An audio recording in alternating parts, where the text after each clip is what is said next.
Hello guys, this is a professional survey water test kit for maintaining proper chlorine, bromine and pH chemical levels in swimming pool and space. And we will open it now together. And how it's work, we will check it. It's so difficult. Actually, we are using this one in swimming pool. Look at how it is. Funnel. Let's go. We will check with water.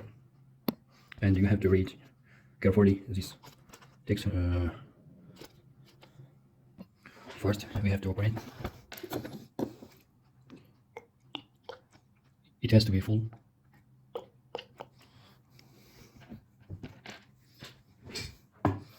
Then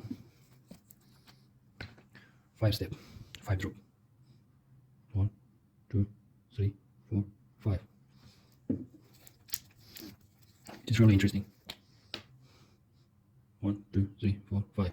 And we have to wait 5 minutes. Before that, we have to shake it.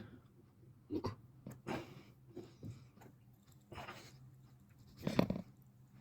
Wait 5 minutes. And you can see the chlorine. This is a 0.4, and the pH is very high, 8.2.